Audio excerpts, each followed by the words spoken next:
고용 문제에 대해서 우리가 지금 너무 쳐다보지 않는 게 아닐까라는 생각이 들어서 오늘은 제가 한 20분 정도 그 말씀을 드리도록 하겠습니다. 여기 표지에 나와 있잖아요. 이제 기계가 다 AI가 다 하게 되고 젊은이는 취업이 안 되고 이러는데요. 먼저 의원님들 그 기본 상식으로 하면 우리나라 인구를 5,170만 정도로 보시면 돼요. 517. 그러니까 광주 민주화운동이 5.18이니까 외우기 쉽죠. 지금은 5.17이 깨졌을 겁니다. 그러면 내년은 5.16.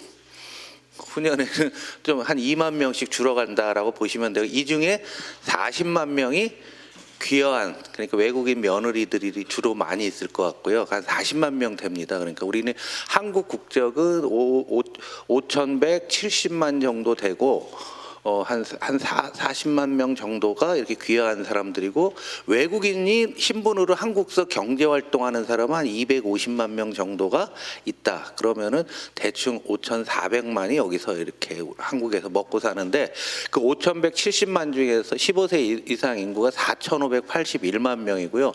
이 중에 경제활동하는 사람이 약 3천만 정도가 하고 있다라고 보시면 됩니다. 근데 실업자가 65만, 실업률은 굉장히 낮게 나오지만 이건 한국의 실업률 문제가 있다는 게 여러분은 다 아실 텐데요. 세대별 고용률을 놓고 보게 되면은 여기로 보시죠. 20대 미만으로 놓고 보면은 이제 학생들이 많으니까 44 정도 되는데, 30대가 제일 높아서 80%가 일이 있고, 40대도 80 정도, 50도 그런데 60세 이상은 48 정도 되는데, 이게 세계적으로 매우 높은 수치입니다. 딴 나라는 60 넘으면은 다 좀 어느 정도 좀 놀고 그러는데, 다 우리나라가 참 불명예스럽게 이게 세계 1위로 가고 있어서 참 거시기 합니다. 그만큼 우리가 고령자 노후 준비가 안 돼 있기 때문에 그렇다는 얘기죠. 그래서 지난달 것까지의 고용 지표는 이렇게 나옵니다. 회색은 계속 업데이트를 한 건데요. 일자리 전체가 늘어난 거고, 요 주황색은 제조업 일자리가 이제 계속 주는 겁니다. 이걸 시작하던 작년 8월에 제가 이쯤에서 말씀을 드렸잖아요. 계속 이런 추세가 유지될 수밖에 없다 하면서 우리는 그냥 시대에 끌려가는 거고요. 청년 일자리는 2023년부터, 그러니까 윤석열 집권 이후부터 청년 일자리 이렇게 줄었는데, 그건 괜한 해석이고, 실제는 코로나 이제 잘 보시면은 코로나 때 줄었다가 그 이후에 우리가 청년 일자리를 못 만들어서 계속 오는 것. 그래서 민주당이 MZ 세대와 별로 관계가 거시기하다라는 게 이런 측면이 있는데, 이 윗부분에 있는 일자리가 그래도 늘기는 느네라고 하는데, 이 늘어가는 것을 놓고 보시면은 가장 왕성히 일하는 40대 전체 일자리 수를 우리가 어영부영하는 사이에 60대 이상이 추월을 해버렸습니다. 그러니까 이걸 다르게 얘기하면은 지금 일자리 회색으로 어찌 됐건 조금은 느는데 그거 본질은 뭐냐라는 거죠. 이걸 더 길게 보는 겁니다. 지난 25년간, 그러니까 21세기 들어서 놓고 보면은 빨간색 고령자 일자리가 200 잘 보시면은 60세 이상이 209만 명에서요. 자, 그때 710만까지 늘은 겁니다. 그러니까 우리가 25년 전에 우리 어르신들은 일하시는 분이 200만밖에 안 됐는데 지금은 700만이 됐다라는 얘기죠. 그래서 우리나라 이렇게 보시면 이게 다 일자리 어떤 모든 부분인데, 인구 구조가 이렇게 이제 피라미드에서 가운데가 튀어나왔다 역 피라미드 형태로 가기 때문에 이제 60대 이상이 제일 많은, 역 피라미드가 되면 인구가 60대 이상이 제일 많을 거 아니에요? 일자리가 이렇게 나기 때문에 이 고령자 일자리를 어떻게 안전하게 하는가, 그리고 또 어느 정도는 좀 우리가 사회복지랑 연결해서 만드느냐가 상당히 중요한 우리들한테 과제가 된다라고 여러분 이제 한눈에 보셔도 될 것 같습니다. 이게 산업별로 놓고 보게 되면은 어떤 산업이 됐냐면은 가장 중요한 거, 청년들이 좋아하는 게 제조업인데요.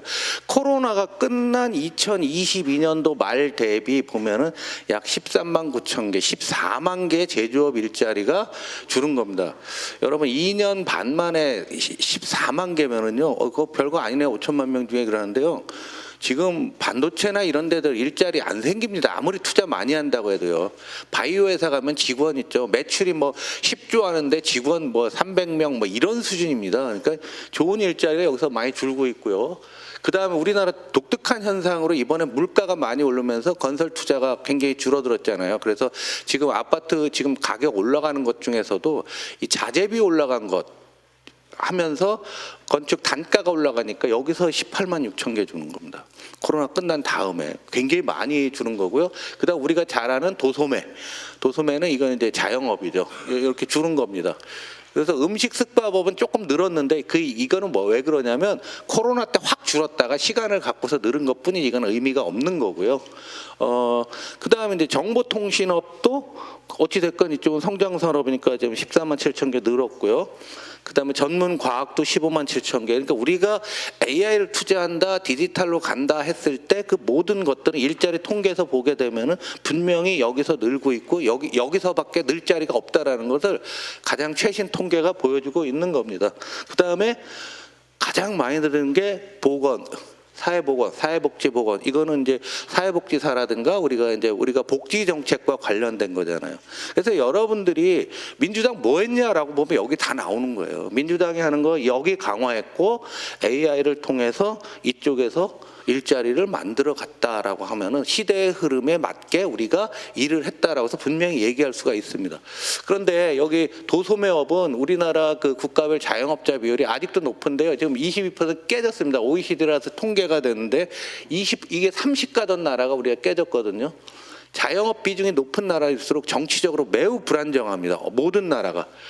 여기 이태리가 있는데 이태리도 한국 수준에 가까운데 하여간 뭐 그렇습니다. 그래서 여러분들이 그 지금 칼라로 인쇄해 준 거는 여러분들 눈도 어둡고 그러니까 차 안에서 가끔씩 보시라고 놓은 거예요. 그러니까 일주일에 한 번씩 이런 숫자를 좀 외워서 어디 가서 얘기할 때 마바라라 같이 그냥 대충 얘기하지 말고 숫자를 한번 불러주시면 숫자가 딱 나오잖아요. 아이고 오셨습니까, 연 선장님? 네. 근데 이제 청년 일자리가 지금 문제가 되고 있는데 청년들이 그나마 젊은 사람들이 하는 데가 제조업, 정보통신, 건설도 있었는데 요즘 건설 현장에 가보면 여성들도 많이 합니다. 외국인뿐만이 아니라. 근데 뭐 이걸 띄고라도 정보통신과 제조업이 아까 말씀드렸다시피 청년 일자리가 지금 없는데 이쪽에서 하고 우리가 여기다가 AI 투자를 안 할 수밖에 없는 게 그렇다는 얘기입니다. 그래서 어찌됐건 이런 상황이고요. 4년대 대학 졸업한 사람들 중에 6개월 이상 일자리 못 가서 3만 5천 명이나 있고 그냥 쉬었음 264명. 요게 다 우리 당의 NT한 사람들일 겁니다. 그거는 이 부분에 대한 관심들을 사회적 관심들을 여러분들이 좀 많이 가져가야 되실 것 같다라는 생각이 듭니다. 여기서 이제 재미있는 우리가 알고 있는 상식을 깨는 통계가 나오는 게 뭐냐면 경력 단절 여성 11만 명인데요. 지금 우리가 알게 모르는 사이에 기혼 여성들의 고용률이 이렇게 많이 올라오는 거예요. 일자리를 갖고자 하는 사람 중에 64%나 이렇게 올라왔습니다. 그래서 기혼 여성들이 과거와 달라진 게 굉장히 높은 취업률을 지금 가져가고 있고요. 그래서 그러면 기혼 여성들이 그럼 경력 단절인데 왜 경력 단절 됩니까?라고 이렇게 물어보면은 역시 이제 육아 문제가 제일 심각하고 그 다음에 결혼하면서는 이 사람은 결혼했지만 다시 취업 시장에 올 사람이죠. 임신, 출산, 가족 돌봄, 그러니까. 뭐 예를 들면 우리 보좌관들도 여기 많이 계신데 보좌관들이 결혼해서 임신해서 출산에 임박하게 되면은 집에 간 다음에 다시 채용 안 하시는 의원님도 계시잖아요. 솔직히 얘기하자 얘기죠. 그런 거 있는데 우리가 한번 잘 생각을 해봐야 되는데 이게 이제 그 유명한 M자 곡선이라고 하는 겁니다.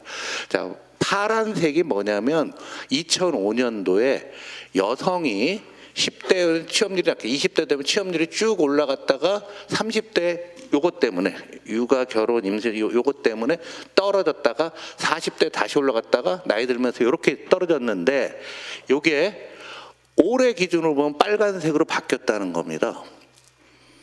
빨간색으로. 이거 굉장히 그 중요한 관점이에요.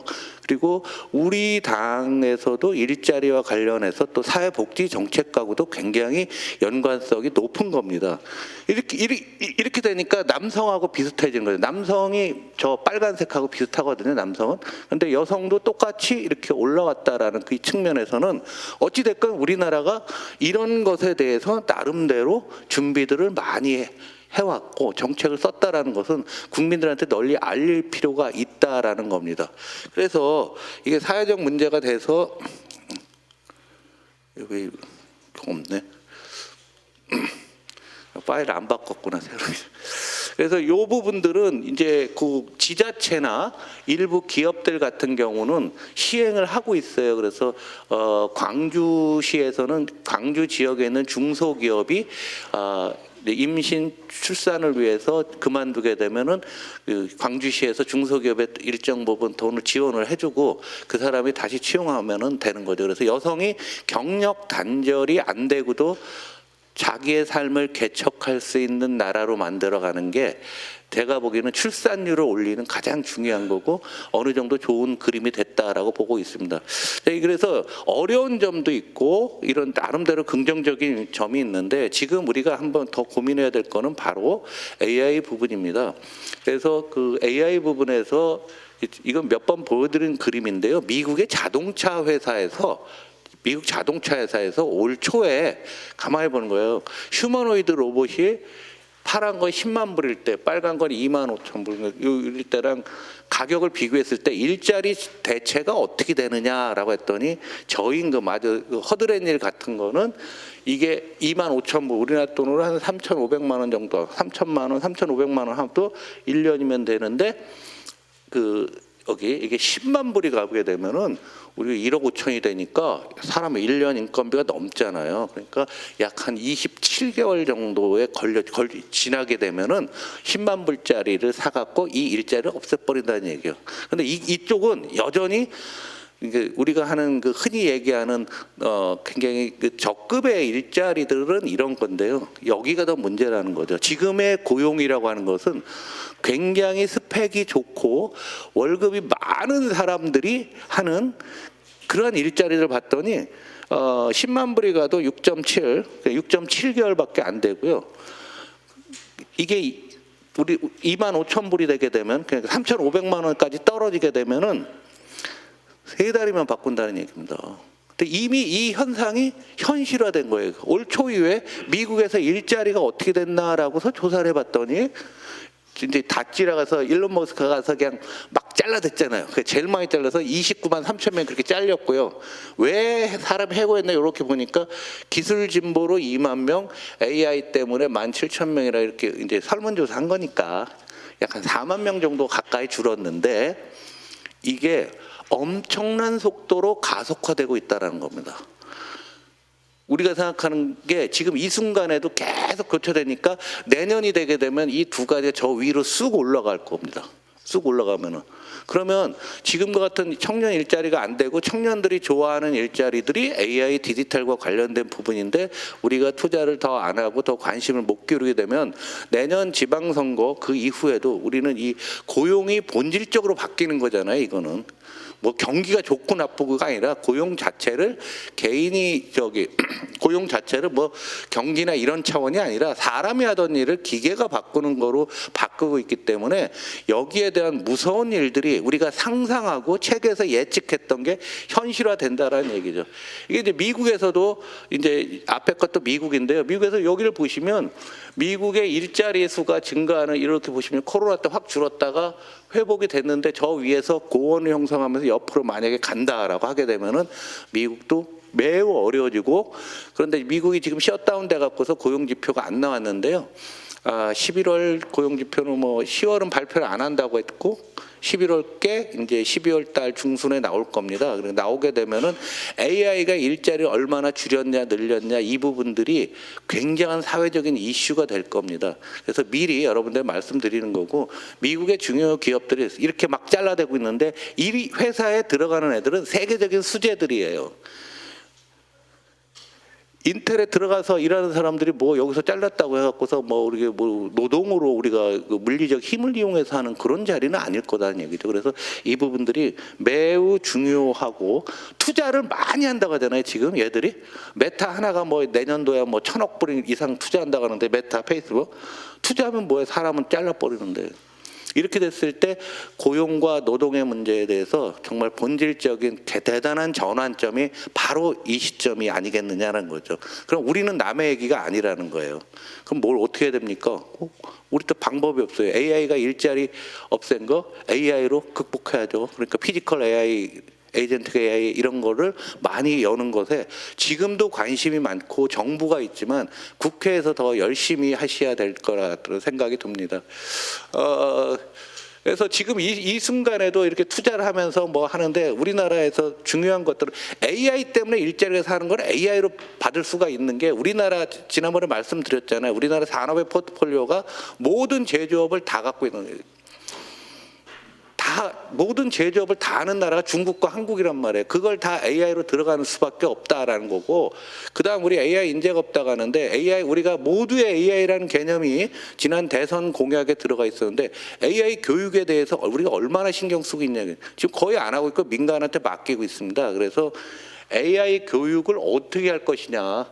그래서 AI와 관련돼서 우리가 무엇을 준비하고 어떤 뭘 하느냐에 있어서 지금 고등학교나 대학교에서 AI 교육들을 더 많이 지금보다 하지 않으면 2, 3년 후에 여러분이 다음에 그 총선에 나가던 그 시점에서 우리나라 일자리가 아예 무너져 버릴 가능성이 상당히 크다고. 그래서 여러분 스스로의 위험도 한번 따지고 민주당에는 위기가 된다라고 봅니다.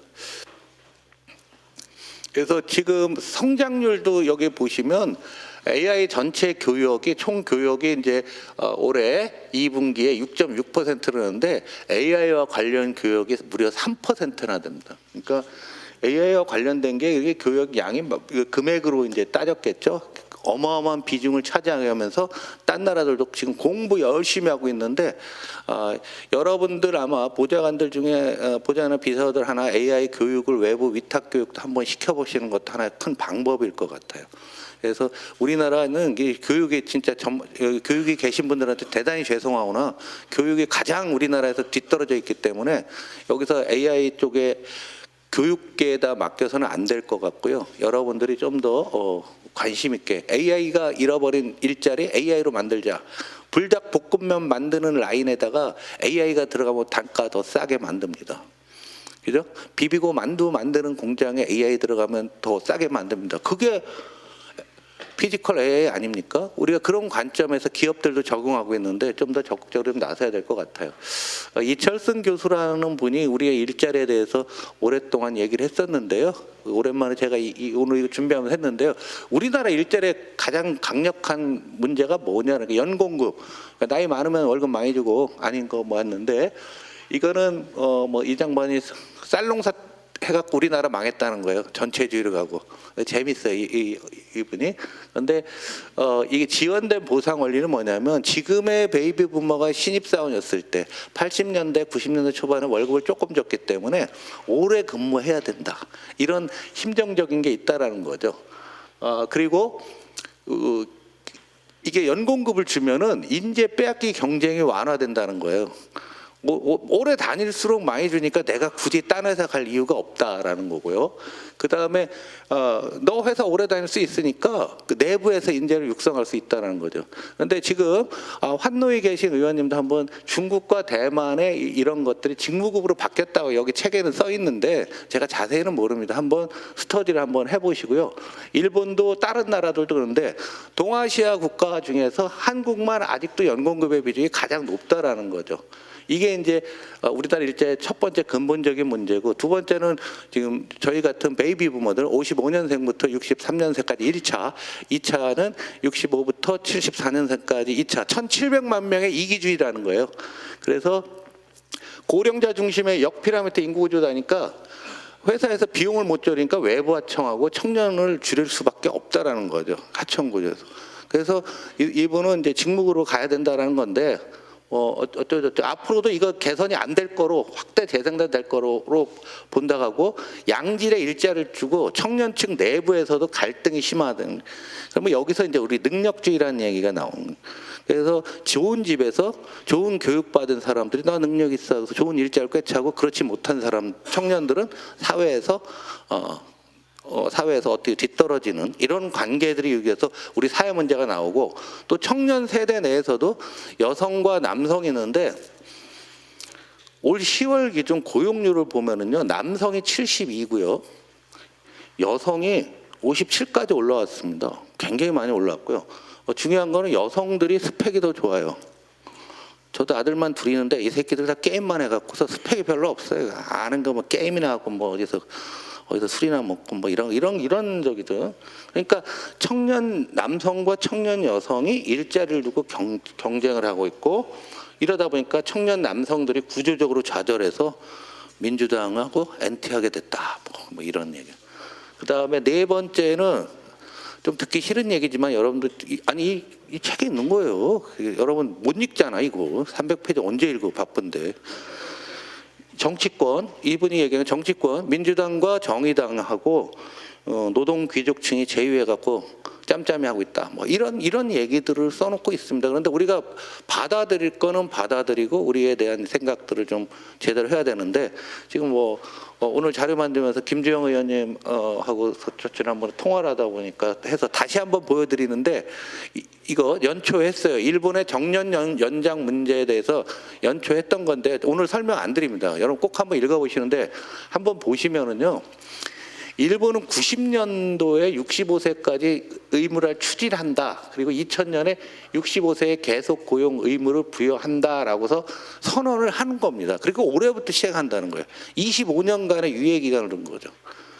그러니까 우리 같이 어느 날 갑자기 이 중요한, 지금 제가 앞서서 이철승 교수의 논리대로 이런 어마어마한 사회 구조적인 문제를 처리하는 데 있어서 그냥 날 잡아서 그냥 야 오늘부터 하자, 이게 됩니까? 안 되는 거죠. 그거는 노사 양쪽이 다 안 되는 겁니다. 일본이 뭘 진짜 장기 계획 세우지는 못하고 했는데 요거만큼은 나름대로 했다는 얘기죠. 그래서 일본에서도 여성 고용률, 아까 우리 저기 M자 곡선에서 많이 좀 완화가 됐잖아요. 그 25년간 노력을 한 겁니다. 그래서 우리도 좀 해야 될 것 같고요. 중요한 건 어느 나라도요, 이 고용 문제에 있어서 정답이 없어요. 왜냐하면 어느 날 어떤 특정한 정책을 밀어붙이면 그 다음에 고용자들이 거기에 대해서 반발을 할 수가 있는 거고, 또 사용자도 또 똑같이 반발합니다.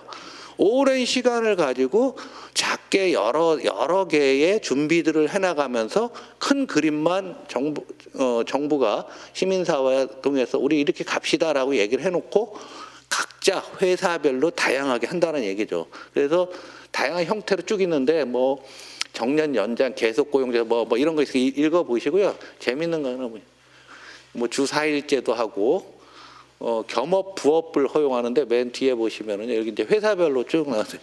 토요타, 스즈키 낫도리 홀딩스의 직원이 원하면 70세까지로 재고용결, 이런 식으로 회사별로 다 차이가 나게 되면서 스무스하게 진행되고 있는 거죠. 그래서 이걸 갖고서 너무 우리가 강제적으로 법안을 갖고서 한다는 것은 쉽지가 않다라는 얘기입니다. 그 다음에 저기도요, 겸업 부업도 하라고 합니다. 자기가 우리 회사에서 오전 근무하고 오후는 딴 데 가서 근무해도 가능하게끔 만들어 놓을 정도로 다양한 형태로 되고 있는 겁니다. 지금 이런 것들을 우리나라 언론이나 정치권이나 연구하는 쪽에서 따라가지를 못하고 있어요. 그래서 아마 국회 차원에서 일본에 방문해서 한번 이 부분들은 한번 공부를 해서 우리나라에 또 적용을 하고, 그런 모습들을 국민들한테 지금 보여드리는 굉장히 중요한 타이밍이라서 제가 오늘 이런 자료를 갖고 왔습니다. 다시 한번 이거는 시간 관계상 못하고요. 저는 여기서 일단은 마치고요. 다음에 최근의 문제인 환율 부분에 대해서 아마 굉장히 유명하고 텔레비의 그 세계는 뭐지 그거? 건영아, 세계는 뭐냐? 토요일 날 세계는 지금은 매일 나오잖아요. 그래서 아주 유명한 친구입니다. 일로 와. 네, 잠깐만, 제가 소개해드리기 전에 잠깐 말씀드리면, 이 최근 신문들 보시면 고용에 관련된 기사들이 되게 많습니다. 근데 특정 언론에 국한되는 게 아니고요. 제가 한 가지 통계만 말씀드리면 2023년도에 비해서 2024년도에 신규 채용 인원이 15만 9천 명입니다. 많이 됐다라고 생각할 수 있는데, 그 중에서 60대 이상 여성 신규 채용자가 17만 4천 명입니다. 무슨 말이냐면 나머지 세대는 줄어들었고 증가분의 상당수가 60대 이상 여성들이라는 거죠. 그러니까 일부분이 아니라 오히려 더 많다라는 건데요. 아까 홍성국 의원님이 초반에 우리나라가 이제 고령자의 취업률이 낮아서 이걸 올리는 것도 문제인데, 이제 그렇게 하다 보니까 정책 방향이 사회복지계열, 사실은 늘은 게 다 요양보호사입니다. 이제 노노 케어잖아요, 요즘. 그런 문제가 있고 이러다 보니까 진보 보수 언론 전부 다 이런 문제를 요즘 많이 다루고 있는데, 그 한겨레 같은 경우에는 청년 취업의 감소를 되게 강조하면서 건설업, 제조업 분야, 그러니까 주로 20, 30대의 신규 취업이 낮아졌다라는 점을 강조를 하고, 똑같은 팩트를 갖고 조선일보는 20, 30대의 실질 소득은 5년간 2.6% 늘었는데 40, 50대는 9.6% 늘었다. 그래서 약간 세대 간의 갈등으로 이거를 자꾸 보여주고 있거든요. 그래서 오늘 우리 김태년 대표님이 고용 관련된 강의 주제를 하자고 하신 게 이런 언론에 관심이 되게 많아서 그런 거니까 한번 더 여러분께서도 관심 있게 봐주시면 좋겠고요. 환율은 아침마다 이제 오건영 단장님의 말씀으로 시작하시는 분이 있을 텐데, 마찬가지로 이것도 단순히 환율이 오르고 내리고 문제가 아니라 우리가 수출을 하는데 수출해서 번 돈을 다 미국 투자하려고 미국에 갖고 있는 대기업의 어떤 근본적인 구조나, 우리 지식인 계층이 성공한 사람들은 다 이제 학생들이 미국 가서 취업하려고 하는 이런 구조적인 문제까지도 요즘 기사들이 많이 나오고 있어서 그런 현상만 보시지 말고 원인도 같이 한번 봐주십사 하는 차원에서 우리 오건영 단장님 모셨는데요. 큰 박수로 맞이하겠습니다.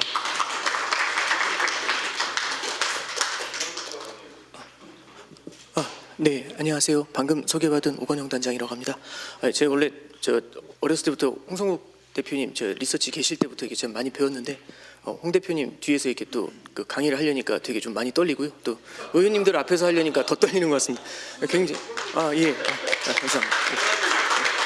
예, 손에서 식은땀이 많이 나는 것 같습니다. 근데 앞에 있는 주제, 사실 환율을 가져왔는데 앞에 주제가 이 고용이나 이런 쪽이었으면 저도 조금 좀 다른 부분도 좀 말씀드리면 좋았을 텐데요. 그냥 간단하게 이제 뭐 환율도 환율이지만 어차피 내일의 환율을 아무도 모릅니다. 제가 그래서 환율 얼마 된다 이런 말씀 드리는 거 아니라서요. 그냥 앞에 말씀 좀 이어가지고 요거 슬라이드하고는 상관이 없지만 최근 금융시장에서 좀 이슈가 되는 거 간단하게만 좀 짚어드리겠습니다. 아마 내년에도 얘기가 많이 나올 텐데요. 불평등이라는 말이 많이 나올 것 같고, 그 불평등 양극화의 이면에는요 K자 회복이라는 말이 나올 것 같습니다. 그래서 슬라이드에는 없지만 아주 간단하게만 좀 짚어드리고 지나가도록 하겠습니다. 이게 아마 우리나라도 되게 이슈가 되는 게, 최근에 우리나라 금리가 많이 올라왔습니다. 시장금리, 특히 국채금리 같은 게요 한 바닥에서부터 0.5, 0.6 정도 뛰었거든요. 그런 게 대출금리까지 다 영향을 좀 주고 있습니다. 근데 가장 큰 이유가 뭐냐면, 한국은행에서 이제 기준금리를 인하할 것이다 이런 기대가 올해 되게 컸거든요. 그래서 뭐 이제 혹자는 어디까지 봤냐면, 지금 한국은행 기준금리가 2.5입니다. 근데 1.5까지 내릴 것이다 이런 전망들이 좀 있었는데요. 그러면 이제 시장금리는요, 기준금리는 날짜 정해놓고 금통위 때 내리는 거지만, 시장금리는 에브리데이 그 금통위가 어떻게 할지부터 움직입니다. 그래서 시장금리가 먼저 내려가서 기준금리 인하를 선반영한다고 하거든요. 그래서 미리 쫙 내려가지고 기다렸는데요. 최근에 보니까 생각보다 많이 못 내릴 것 같습니다. 그러다 보니까 많이 내릴 줄 알고 미리 내려갔던 금리가요 다 되감겨서 올라오고 있는 그런 단계라고 볼 수 있죠. 그럼 이제 왜 이런 일이 벌어지는지 잠깐 보실 필요가 있습니다. 이게 뭐냐면요, 이제 올해 초에 한국은행이요 기준금리가 3.0이었습니다. 그럼 이제 3.0인데 이제 고민이 좀 많았죠. 뭐가 문제냐면 강남 아파트 가격이 잡히질 않는 겁니다. 그러면 강남 아파트 가격이 계속 올랐잖아요, 올해 초에도. 그럼 이렇게 여쭤보겠습니다. 강남 아파트는 3.0이라는 기준금리를 부담스러워하나요, 아니면 가뿐한가요? 가뿐한 겁니다. 만약에 강남 아파트 잡으려고 중앙은행이 움직이면 금리를 올려야 됩니다. 근데 문제는 뭐냐면, 금리를 올리려니까 어마어마한 부담이 있죠. 왜냐하면 실물 경제가 주저앉아 있는 겁니다. 우리나라 실질 경제 성장률이 올해 1.0입니다. 1.0 정도 예상을 하고 있거든요. 근데 참고로 말씀드리면 1.0 하면 느낌이 없으시지 않습니까? 2000년부터 2024년까지 25년간 성적표가 있는데요. 최악이 언제냐면 2020년입니다. 마이너스 0.7% 성장했습니다. 그때 뭐 있었는지 기억나시죠? 예, 코로나 때입니다. 그럼 그 다음 안 좋은 게 언제냐? 2009년도입니다. 그때 플러스 0.8 성장했습니다. 혹시 2009년도 뭐 있었는지 기억나세요? 예. 그러면 코로나나 글로벌 금융위기나 딱 들으면 어쩔 수 없었네 이 느낌이 딱 있는데요. 올해는 뭐가 있었을까요? 0.8보다는 조금 높으니까 다행이다 이렇게 생각하실 수 있는데요. 참고로 말씀드리면 올해 성장률 전망치가 올해 초에 0.6에서부터 0.8까지 형성됐었습니다. 1.0 보는 사람도 없었거든요. 근데 기억하시겠지만 2분기에 저희 추경했지 않습니까? 그걸로 이제 많이 이제 지원을 해주니까 그걸로 이제 지금 1.0 보고 있는 거거든요. 거기에 반도체 수출이 땡겨주면서. 그러면 만약 그거 없었으면 0.8도 가능하지 않았을까요? 예, 그러면 이제 우리나라 실물 경제가 좋다 안 좋다라고 할 때 이거는 뭐 이론의 여지가 없습니다. 굉장히 안 좋습니다. 그럼 실물 경제가 0.8, 1.0 이렇게 나오잖아요. 옛날 같으면 기준금리를요 1.75, 1.5까지도 내려줘야 됩니다. 근데 지금 기준금리가 3.0이면 어떻게 해야 될까요? 많이 내려줘야 되지 않겠습니까? 근데 이런 이제 중앙은행의 딜레마입니다. 왜냐하면 강남 아파트 잡으려면 금리 올려야 되는데 실물 경기 부양하려면 금리 내려야 됩니다. 어떻게 하는 게 좋을까요? 강남 아파트 잡아야 됩니까? 아니면 실물 경기 부양을 해야 됩니까? 대승적으로 보셔야 되지 않겠습니까? 실물 경기 부양하려고 금리 내려야죠. 그래서 2월달, 5월달에 한국은행이 기준금리를 2번 내립니다. 근데 이제 문제가 뭐냐면 실물 경제는 그럼 한숨 쉬겠죠. 그죠? 기준금리가 내려왔으니까. 물론 부족하게 내려왔을 겁니다. 근데 문제는 뭐냐면 강남 아파트는 기분이 어떨까요? 3.0이 아무렇지 않습니다. 근데 2.75, 2.5 이렇게 내려오면 기분이 좋을 것 같지 않으세요? 그럴 것 같은데요. 한 번 더 내릴 수도 있답니다. 그럼 어떨 것 같으세요? 아, 왜 자꾸 주세요? 이런 느낌 아닐까요? 예, 그러면 이 프레임워크를요 그대로 한번 미국으로 가져가겠습니다. 지금 아까 홍성국 의원님께서 보여주셨지만 우리 이제 미국의 빅테크는요 지금 굉장히 뜨겁습니다. 엔비디아 영업이익률이 60%가 넘습니다. 저는 그거 보고 놀란 게 영업이익률 60%는요 우리나라 유통업체들 영업이익률 평균 마진이 3%, 4% 나오거든요. 영업이익률 60%면 이거 마약 팔아도 그만큼 안 나옵니다. 이게 대단한 거거든요. 그러지 않겠습니까? 아니 근데 이제 60%가 더 대단한 건 구멍가게가 60% 올리는 게 아니라 세계 시총 1위가 60%를 땡깁니다. M7의 평균 그 영업이익률이 30% 정도 되더라고요. 어마어마한 겁니다. 그러면 제가 장사를 하는데 영업이익률이 60%입니다. 이 식당을 하는데 영업이익률이 60%면 가만히 있으면 안 되죠. 뭘 해야 될까요? 배당을 해줄 때가 아니라 분점을 내야 될 것 같지 않으세요? 여의도에 동여의도, 서여의도 다 내야 되지 않겠습니까? 그럼 분점 내려면 뭐가 필요할까요? 돈이 필요할 겁니다. 어떻게 하면 되죠? 돈을 빌리면 되겠죠. 지금 미국의 기준금리가 4%입니다. 높지 않으세요? 4%면? 높죠. 근데 영업이익률이 60%입니다. 그럼 어떻게 해야 되죠? 4에 땡겨서 60에 박아야 되지 않겠습니까? 그럼 시중자금이 폭풍처럼 저기 M7 기업의 캐펙스로 흘러들어가지 않겠습니까? 아까 그 데이터 보여주셨었습니다. 캐펙스로 흘러들어가지 않겠습니까? 그러면 M7은 어떻게 되죠? 부글부글 할 겁니다. M7은요 4%라는 기준금리가 귀여운 겁니다. 그러지 않을까요? 근데 미국도 실물 경기가 별로 안 좋습니다. 최근에 지표 보면서 놀란 것 중에 미국의 자동차 대출 연체율 올라오는 걸 봤거든요. 미국은 원래 대출 되게 많이 받습니다. 그리고 대출 연체도 잘하거든요. 학자금 대출 이런 건 대출 연체 필수입니다. 근데 뭘 제일 안 하려고 하냐면 자동차 대출 연체율은 잘 안 올라옵니다. 왜 그러냐면 이 자동차가 압류되는 순간 미국은 생활 자체가 안 되죠. 그러니까 일자리로 갈 수가 없습니다. 그래서 이건 최후의 보루라고 하거든요. 근데 지금 자동차 대출 연체율이 코로나 때만큼 올라왔습니다. 미국의 유생인종 실업률이 굉장히 안 좋거든요. 그리고 지난주에도 이제 뉴스 나왔지만은 보셔서 아시겠지만 한인타운부터 시작해서 유색인종들 굉장히 어려워지고 있습니다. IC라고 우리나라 조지아에서 300명 가둔 애들 걔들 있지 않습니까? 이 깡패랍니다. 10만 명, 20만 명을 내줬습니다. 그러면 실물 경제가 미국도 좀 차갑지 않을까요? 그럼 미국도 똑같은 고민할 겁니다. 미국 중앙은행이 연준이지 않습니까? 연준 입장에서는 빅테크 죽이려고 금리 올려야 될까요? 아니면 실물 경기 부양하려고 금리 내려야 될까요? 대승적으로 보셔야 되지 않겠습니까? 그럼 금리 내려야죠. 그래서 지금 보고 있는 건 지금 현재 4%인데요. 내년에 3.25 정도까지 내리지 않겠나 그렇게 전망하는 게 현재 중론입니다. 그래서 내년 전망 중에 금리 전망은 금리 내립니다. 이게 전망입니다. 근데 금리 내리는 게 중요한 게 아닙니다. 그건 다 알고 있는 얘기거든요. 근데 금리가 내려가잖아요. 그럼 실물 경제는 한숨 쉬겠죠. 근데 문제가 뭔지 아세요? 빅테크는 기분이 어떨까요? 4에서도 아무런 느낌이 없습니다. 근데 3.25까지 가면 어떻죠? 왜 자꾸 주세요? 이런 느낌 아닐까요? 그러면 이걸 뭐라고 하냐면 K 리커버리라고 하는데요. 제가 가져왔으면 좋았는데 K자가 이게 그 K자를 보시면 양쪽으로 벌어지지 않습니까? K자의 상단에는요 M7 빅테크가 있는 겁니다. 그리고 K자의 하단에는 실물 경제가 있는 거죠. 근데 중앙은행은요 이게 안 됩니다. 강남은 금리 올리고 비강남은 금리 내리고 이게 안 됩니다. 그러지 않을까요? 그럼 길 건너가면 금리 올라가고 길 건너오면 금리가 내려가는 일이 벌어지지 않습니까? 그렇게 할 수가 없습니다. 그러니까 중앙은행은요 차별적으로 정책을 쓸 수 있는 게 아니라 원샷에 때려야 됩니다. 그러니까 에브리바디 올리거나 에브리바디 내려야 되거든요. 여기서 문제가 생깁니다. 토끼가 양쪽으로 뛰어가는데 총알이 하나입니다. 어디다 써야 될까요? 밑을 지원해 줘야 될까요? 위를 때려야 될까요? 앞에 연습 문제 2개 푸셨지 않습니까? 밑을 때려야 되지 않을까요? 밑을 받쳐줘야 되지 않을까요? 그럼 위는 어떻게 될까요? 왜 자꾸 그럼 K자가 벌어질 것 같다는 생각 혹시 들지 않으세요? 그럼 이걸 지원해 주기 위해서 재정이 존재합니다. 재정 정책은 차별적으로 줄 수 있죠. 예를 들어 소득 기준 얼마 이하는 더 주고 이게 되지 않습니까? 근데 요즘 문제가 뭐냐면요. 일본에서 다카이치 사나이가 이번에 들어온 다음에 얘기했던 것 중에 뭐가 있냐면 증세가 없이 세수를 갖다가 늘리겠답니다. 저는 이게 무슨 소린가 했습니다. 이상하게 들리시잖아요.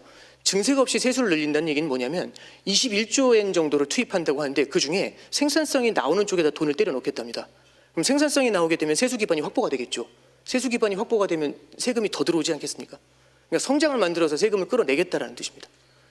그러니까 이런 거죠. 옛날 같으면 밑에 단을 많이 지원해 줬지 않습니까? 근데 지금은 어떻죠? AI 같은 쪽에 생산성이 나오는 거지 않습니까?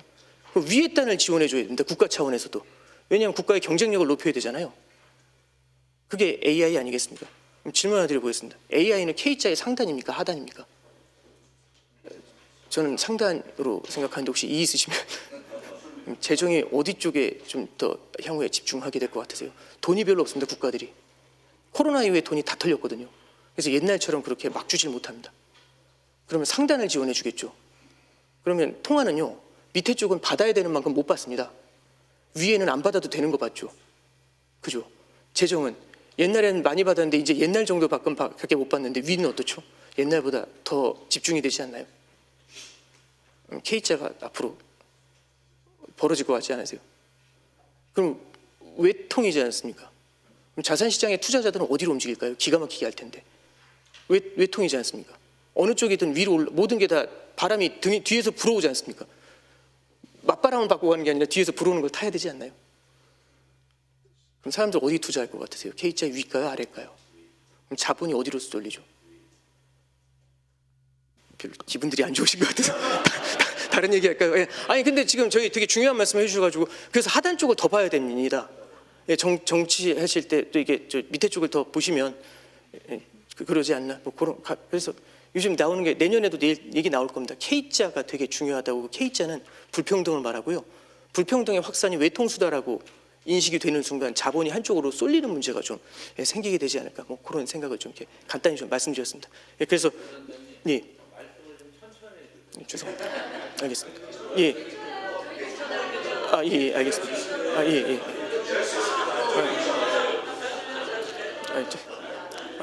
저희 홍 대표님 뭐라고 하시면 안 되는죠. 나중에 끝나고 혼납니다. 예. 제가 천천히 말씀을 좀 드리겠습니다. 이게 시간 관계상 되게 좀 저도 좀 쫄려가지고 그러는데요. 예. 저기 일단 그 환율 좀 말씀드리겠습니다. 예, 환율 말씀드릴 때 이게 숫자로 설명 안 되는 게 되게 많습니다. 숫자로 설명 안 되는 게 되게 많은데요. 그러니까 예를 들어서 이런 게 있습니다. 한 2개 정도만 말씀드려볼게요. 요즘 이제 그 올해 4월달, 5월달에 무슨 얘기가 있었냐면 미국에서 부채 위기가 되게 크죠. 부채 문제가 크지 않습니까?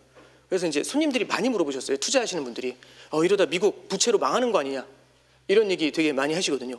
유튜브들이 그런 거 가만 안 놔두죠. 요즘 유튜브들은 이제 조회수 올려야 되지 않습니까? 그럼 미국이 부채 위기로 침몰한다 이제 이런 얘기들 되게 많이 나오고요. 막 달러 빠지고 난리도 아니었습니다. 근데 그런 거 이제 저기 보시면 그럼 미국이 진짜 부채로 망할까? 이 스토리텔링은 굉장히 탄탄합니다. 한번 들어보시죠. 뭐냐면 잠깐만 보세요. 미국은요. 기본적으로 이 미국이라는 나라하고 미국 이외의 non-US 국가들이 있습니다. 미국 이외의 국가들은 미국으로 재화를 수출하죠. 그다음에 달러를 받을 겁니다. 그럼 미국은 달러를 주는 입장이니까 적자국이 되지 않습니까? 미국 이외의 국가들은 흑자국이지 않습니까? 이 미국 이외의 국가들은 달러를 어마어마하게 쌌습니다. 그럼 이 많은 달러를 어떻게 해야 될까요? 캐시로 사과박스에 담아놓을 수는 없잖아요.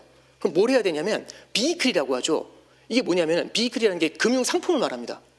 이게 중국 위안화는 국제 통화가 될 수 없는 게 금융시장이 개방이 돼 있지 않다 보니까 위안화로 된 금융 상품이 없습니다. 그래서 만약 위안화를 엄청 갖고 계시잖아요. 우리나라 증권사 어디 가셔도 그 위안화 담아놓을 데가 없습니다. 그럼 그 캐시로 담을 수밖에 없으면 수익률이 안 나오겠죠. 근데 미국은요 1조 달러, 2조 달러, 3조 달러도 담을 그릇이 있습니다. 미국 국채 발행량만 37조 달러입니다. 가뿐히 담지 않을까요? 그러면 결국에는 이 많이 벌어들인 달러로 뭘 하죠? 미국 국채를 삽니다. 미국 국채를 어마어마하게 사들이면 미국은 미국 국채를 갖다 준 거잖아요. 그럼 미국은 채무자가 되죠. 거대한 채무자가 되지 않겠습니까? 그리고 미국 이외의 국가들은 돈을 빌려줄 수 있으니까 거대한 채권자가 되겠죠. 질문 하나 드려보겠습니다. 책에 어떻게 나오나요? 채권자는 채무자는 채권자한테 잘해야 되나요? 아니면 함부로? 되게 쉬운 질문이잖아요. 말도 안 되는 질문이잖아요. 잘해야죠. 공손해야죠.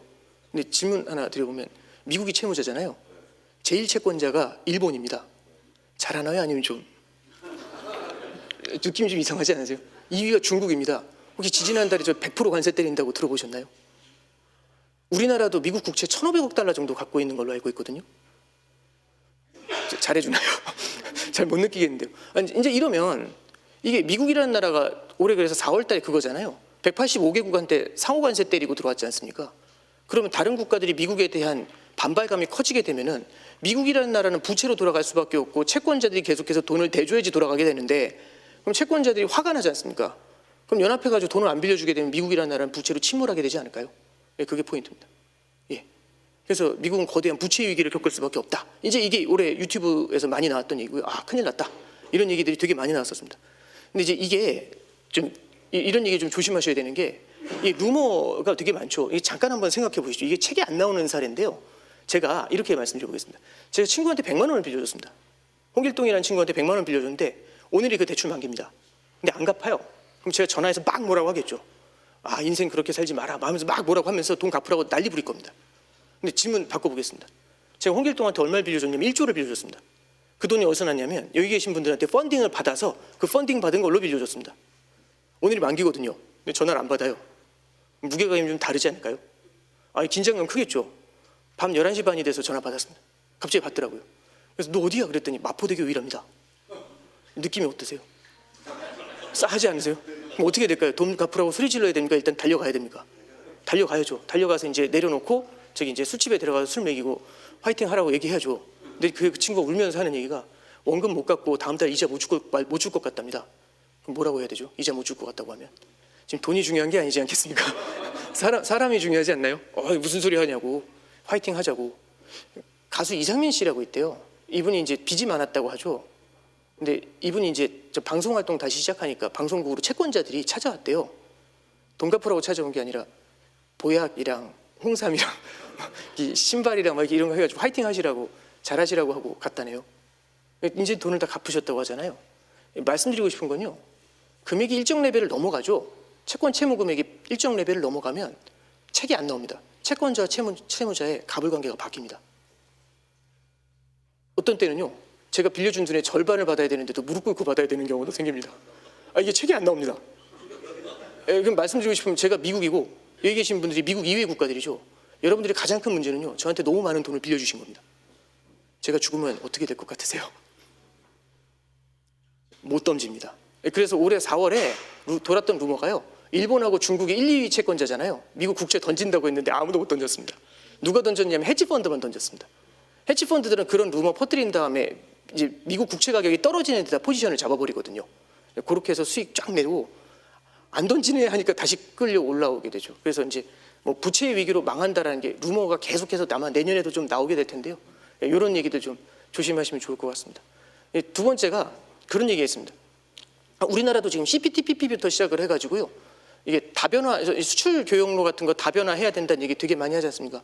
되게 중요한 얘기입니다. 그렇게 해야 되는데 문제는요, 이게 미국이 만약에 다른 국가들이 미국을 왕따 놓고 다 따로 교육을 해가지고 교육 블록에 따로 다 상견하게 되면 미국이라는 나라는 달러를 안 쓰면서 교육할 거잖아요. 그럼 미국은 좀 왕따가 될 것 같지 않으세요? 그럼 미국의 힘이 중장기적으로 계속 빠져나갈 것이다, 이런 생각들을 우리 많이 하게 되죠. 근데 이제 하나 말씀드리고 싶은 게 이제 그런 거죠. 이 미국의 베센트 재무장관이라는 분이 있습니다. 이분 얘기는 저도 좀 많이 보려고 하는데, 이 사람한테 지난 5월인가요? 그 기자가 질문하더라고요. 질문할 때 이제 뭐라고 물어보냐면, 미국이 이렇게 다른 나라 괴롭히고 하면 미국 왕따 놓고 따로 경제 블록들 여러 개 나오니까 미국 힘들어지는 거 아니냐, 이게 물어보더라고요, 직접적으로. 그랬더니 베센트 재무장관이라는 사람이 스타일이요, 되게 스트레이트 포워드합니다. 말을 안 돌려요. 그래서 3월 달에요, 아까 그 다찌에서 저기 누구죠, 머스크가 막 난리 부렸었잖아요. 3월 달에 그 백악관에서 머스크하고 둘이 주먹 싸움한 사람입니다. 대단하죠. 근데 이제 이 양반이 딱 그 질문 듣자마자 하는 얘기가 뭐냐면 딱 그러더라고요. 그 무역 흑자국들끼리 모여서 뭘 하겠어요? 딱 이렇게 얘기를 하는 거예요. 저 이게 무슨 소린가 했습니다. 이게 한번 들어보시면 기가 막힌 거죠. 예를 들어 보겠습니다. 지금 제가 미국이고 여기 계신 분들이 미국 이외 국가들입니다. 여러분들은 저한테 물건을 파시고 저는 물건을 갖다가 사는 사람이죠. 그럼 이겁니다. 어느 시장이나 셀러하고 바이어가 존재합니다. 맞죠?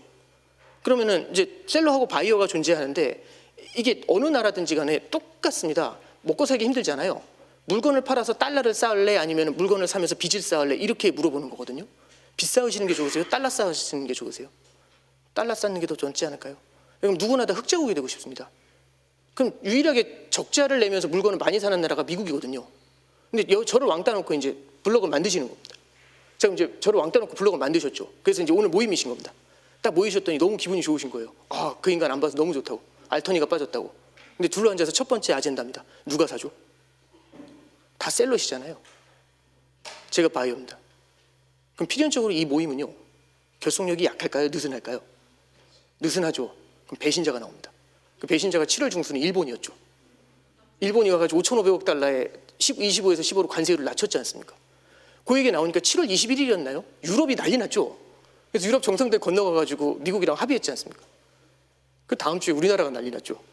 그래서 7월 31일 날 합의했던 거 기억나세요? 예. 그때 이제 MOU 한 거 합의문이 안 나와가지고 저기 11월 15일까지 그렇게 다들 마음 졸이고 했었던 거지 않습니까? 그래서요, 왕따 놓기 쉽지가 않은 것 같습니다. 예. 무역 흑자국들이잖아요. 예, 참 쉽지 않습니다. 예, 그래서 책에 안 나오는 얘기들이 되게 많습니다. 환율도요, 책에 안 나오는 얘기 좀 하나 해드리겠습니다. 이 잠깐 보시면 쓸데없는 얘기 같지만 이건 좀 하나 말씀드리고 가고 싶은 게, 이게 작년도 추석입니다. 작년도 추석에 이게 서해안 고속도로 쪽이었던 것 같은데요. 혹시 이 사진 뭔지 아세요? 이 사진이 내비게이션이 이게 그 좁은 소로랍니다. 요 길로 가라고 했대요. 예, 이걸로 가면 빨라진다고. 그래서 여기로 갔는데 요 소로가 2km 정도 되거든요. 요거 빠져나오는데 10시간 걸렸다나요? 근데 내비게이션이, 그게 질문이 그거죠. 내비게이션이 틀렸나요? 감정은 안 좋겠죠, 사람들 다 내비게이션에 대해서. 근데 틀렸나요? 맞았나요? 이게 애매하지 않으세요? 틀린 건가요? 근데 아마 적어도 이걸 예측하는, 알리하는 그 순간까지는 맞지 않았을까요? 그 순간까지는. 그러니까 내비게이션한테 뭐라고 하기가 어렵지 않습니까? 이제 문제는 뭐냐면, 추석 마지막 날 귀경길에서 내비게이션이 원포인트를 찍어줬잖아요. 그럼 무슨 일이 벌어질까요? 저 같은 팔랑귀들은 한꺼번에 쏠리지 않을까요? 그러면 아마 이 2km짜리 소로가요, 이 많은 차들을 감당하기가 힘들었을 겁니다. 그러다 보니까 미래가 바뀐 거 아닐까요? 그러니까 미래는 정해져 있는 게 아니고요, 시장에서는 굉장히 많은 쏠림이 나타나곤 합니다. 그러니까 이렇게 보시면 될 것 같아요. 외환시장도 마찬가지거든요. 지금의 외환시장을 보시면은요, 이렇게 생각하시면 될 것 같아요. 오늘같이 평일날 뭐 한 오전 10시 이런 때 고속도로는 차가 안 막힐 거지 않습니까? 내비게이션이 여기 안내해도요, 이 소로는 꿀팁 같은 길일 겁니다. 근데 이렇게 여쭤보죠. 추석 연휴 마지막 날 귀경길에 오후 3시입니다. 그때 내비게이션이 안내를 하면 이렇게 문제가 생기지 않을까요? 그러니까 지금 시장에는요, 외환시장에도 수많은 플레이어들이 들어와 있습니다. 아마 뉴스 보셔서 익히 아시겠지만 지금 달러 사서 미국 주식 사고 미국 국채 사고 하는 사람들 되게 많다는 얘기 들어보셨나요? 개인들이 많지 않겠습니까? 그럼 가게가 해외 투자를 많이 하는 거죠. 그럼 무언가 시그널이 나타났을 때 쏠림이 되게 클 것 같지 않으세요? 예, 이게 포인트입니다. 그럼 뭔가 시그널이, 명확한 시그널이 나타나잖아요. 그럼 한꺼번에 확 몰려가면서 이런 일이 벌어질 수가 있습니다. 자, 다음 슬라이드 한번 보시죠. 이거 개인적으로 되게 중요하다고 생각하는 슬라이드입니다. 물론 미래를 예측하는 슬라이드는 아닙니다만 현상을 볼 때는 되게 중요하다고 보는 게요. 잠깐 보시죠. 이 빨간색 선이 미국의 기준금리입니다. 파란색 선이 원달러 환율입니다. 잠깐 보시죠. 미국의 기준금리는요, 이렇게 보시면 됩니다. 미국이 금리를 올리면 달러가 어떻게 될까요? 미국이 금리를 올리면 달러를 보유했었을 때 이자 보유에 대한 매력을 높이게 됩니다. 그럼 달러에 대한 수요가 늘어나게 되겠죠. 그럼 달러가 세질 겁니다. 이론에는 그렇게 나오거든요. 그럼 이론이 나왔으니까 실증을 해보죠. 보면은 미국이 금리를 올리니까 달러가 뛰고, 금리를 올리니까 달러가 뛰고, 금리를 올리니까 달러가 뛰고, 금리를 올리니까 달러가 뜁니다. 실증이 됐네요. 예. 그래서 미국이 금리 올리니까 달러가 뛴다. 이거 이제 누구나 다 아는 겁니다. 이게 2022년도 그림이었거든요. 2022년도에 원달러 환율이, 그래서요, 미국이 금리를 올리니까 저렇게 하늘로 치솟았습니다. 근데 금리를 올려서 달러가 올라갔다, 이 말씀 드리고 싶은 게 아니고요. 잠깐만 보시죠. 중요한 포인트는요, 미국이 금리를 올려요. 미국이 금리를 올렸던 22년도 1월 달부터 22년도 8월 달까지는 원달러 환율이 1,200원에서 1,300원으로 8개월간 100원이나 떴습니다. 어마어마하게 올랐죠. 근데 잠깐 보시죠. 22년도 8월 달부터 22년도 10월 달까지는요, 딱 2달 동안에 원달러 환율이 1,300원에서 1,445원까지 뛰었습니다. 2달 동안에 145원 떴죠. 다시 정리합니다. 앞에는 8개월 동안에 100원이 떴거든요. 뒤에는 2달 동안에 145원이 떴습니다. 저도 수학 별로 안 좋아합니다만 이거는 y = x 정도 되면 얘는 y = 3x 나올 것 같지 않으세요? 질문 드려보겠습니다. 왜 이랬을까요? 이게 책에 안 나오더라고요. 예, 그렇습니다. 예, 정확하십니다. 예, 한번 해보시죠. 이게 이제 문제가 뭐냐면, 오늘이 이날이라고 해보죠. 오늘이 이날인데요. 오늘이 이날인데 1,300원을 돌파한 겁니다. 기억하실지 모르겠지만 지금이야 1,300원이 귀엽지만 저 때만 해도 1,300원 넘으면 나라 망한다고 했었습니다. 예. 1,300원이 넘으니까 이제 난리도 아닌 거죠. 근데 이제 이렇게 말씀드려 볼게요. 저는요, 1년 후에 달러가 필요한 사람입니다. 1년 후에 달러가 필요해요. 그럼 지금 달러를 구할 필요는 없죠. 한 10개월쯤 있다가 그때 고민하면 되지 않겠습니까? 근데 제 친구가 두 놈이 있습니다. A하고 B가 있는데 한 놈은 한 달 후에 달러가 필요하고 하나는 두 달 후에 달러가 필요합니다. 얘네들은 지금부터 달러 구해야겠죠. 근데 이 친구들한테 전화가 온 거예요. 건영아, 달러 좀 없냐? 이러는 거예요. 그래서 왜? 그랬더니 유튜브도 안 보냐고. 지금 달러가 엄청 뛰고 있다고, 미국이 금리를 올려서. 근데 저렇게 태평하게 살면 되겠냐고 이렇게 물어보는 거죠. 그래서 뭔데 유튜브 한번 보내봐 했더니 유튜브를 열어봤더니 유튜버들이 요즘은 엄청 잘 만듭니다. 막 뭐라고 나오냐면 이제 미국이 환율을 1분 안에 정리해 준답니다. 22년도 분위기입니다. 환율을 1분 안에 정리해 주는데요. 미국이 금리를 올린답니다. 그럼 달러가 뛰죠. 계속 올릴 거래요. 그럼 달러가 더 뛰겠죠. 그래서 2,000원을 간답니다. 2,000원은 IMF랍니다. 그래서 외환 얘기입니다 하면서 끝나요. 근데 이게 막 특수 효과까지 넣고 막 바이든 눈에서 막 피가 흐르고 막 이런 걸 넣으니까 저도 보니까 무섭던데요. 섬뜩합니다. 잠깐 말씀드려 볼게요. 그 동영상 봤죠. 그래서 오늘 환율을 보니까 오늘도 1,300원에서 1,310원으로 뛰고 있어요. 질문 드려보겠습니다. 저는 그럼 두 가지 중에 하나를 선택해야죠. 1번, 뭐 내년에 달러 필요하니까 천천히 생각해보지. 이게 1번입니다. 2번, 지금이라도 사야 되나? 2,000원 갈 거지 않습니까? 오늘이 1,300원입니다. 1번과 2번 중에서 뭐라 할까요? 되게 소심합니다, 개인적으로. 그럼 저는 1년 후에 수요자인데 지금으로 땡겨와서 물건을, 달러를 사는 거죠. 근데 제가 가만히 있지는 않겠죠. 제 친구 중에 1년 반 후에 달러가 필요한 애가 있습니다. 걔는 어떻게 할 것 같으세요? 참고로 저랑 친한데 소심한 사람들끼리 모이죠. 제가 그 친구한테 유튜브 보내줬을 것 같지 않으세요? 카톡으로? 그 친구 봤습니다. 그럼 뭐 할까요? 1년 반 후에 달러가 필요한 사람, 지금 달러를 삽니다. 세 번째입니다. 조금 어려운 질문인데요. 3년 후에 달러가 필요한 사람은 언제 달러 살 것 같으세요? 2,000원 갑니다. 2,000원 간답니다. IMF 온답니다. 지금 사야 될 것 같지 않으세요? 그러면요, 참 신기한 게 1년, 2년, 3년 후에 달러 수요가 한꺼번에 쫙 땡겨가서 여기 집중이 됩니다. 그럼 수요가 폭발을 해버리죠. 이걸로 안 끝납니다. 문제가 뭐냐면 만약에 이제 여기 달러를 갖고 계시는 분들이 많다고 해보죠. 달러를 팔고 싶으세요. 근데 달러를 팔려고 고인중개사에 내놓으니까 1초에 한 번씩 전화 옵니다. 무조건 팔래요. 부르는 대로 주겠답니다. 그럼 지금 팔아야 됩니까? 천천히 파셔야 됩니까? 천천히 팔아야죠. 그러지 않을까요? 아니, 저기 집 안 봐도 되니까 계좌만 달랍니다. 그럼 지금 파셔야 됩니까? 아니면 좀 숨겨놔야 됩니까? 그럼 공급이 어떻게 되죠? 숨어버립니다. 그럼 미래의 수요가 한꺼번에 땡겨왔는데 현재의 공급이 다 숨죠. 그럼 가격이 어떻게 될 것 같으세요? 예, 달러가 없어서 달러 값이 뛰는 게 아니고요. 달러를 숨겨서 그렇습니다. 그럼 달러를 왜 숨기죠?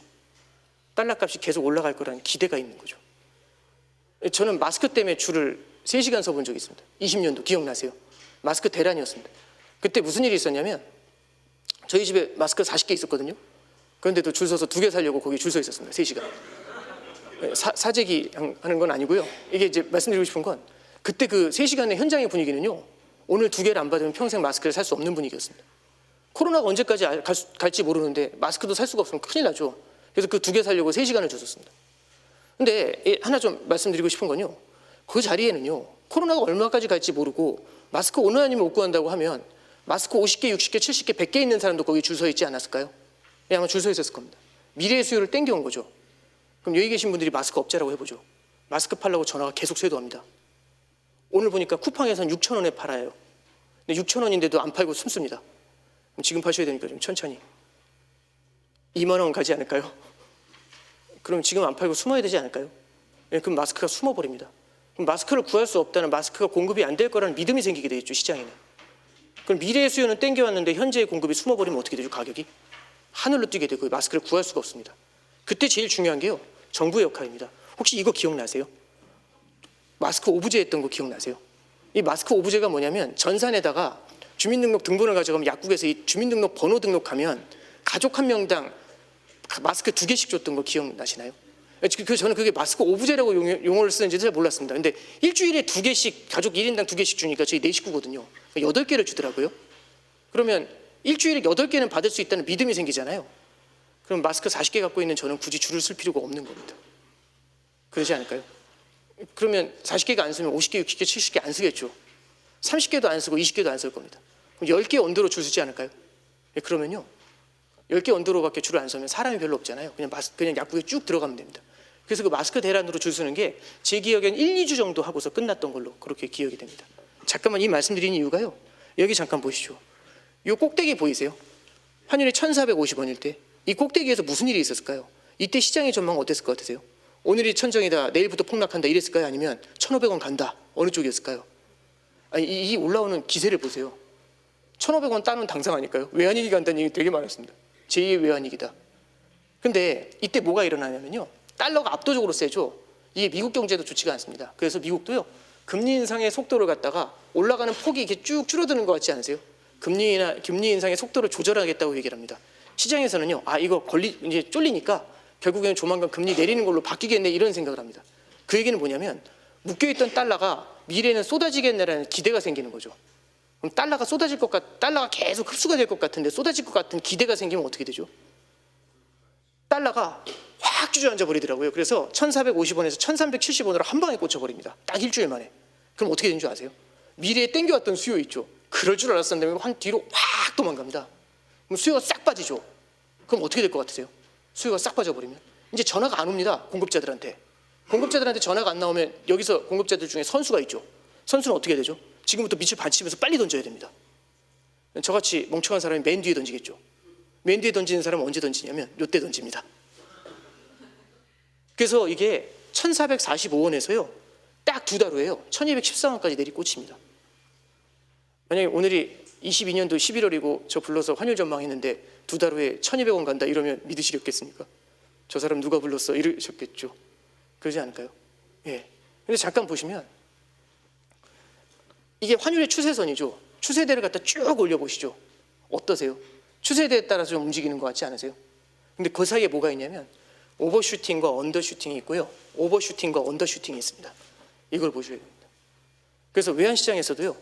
굉장히 많은 플레이어들이 들어오면서 지금 오버슈팅하고 언더슈팅이 상시로 나타나게 됩니다. 시간 관계상 나머지는 좀 생략을 하고요. 그래서 계속 쓸 수 있답니다. 몇 가지만 그럼 한 10분 안에 끝내는 걸로 하고 몇 가지만 더 말씀드리겠습니다. 이게 왜 이런 일이 벌어지냐면요.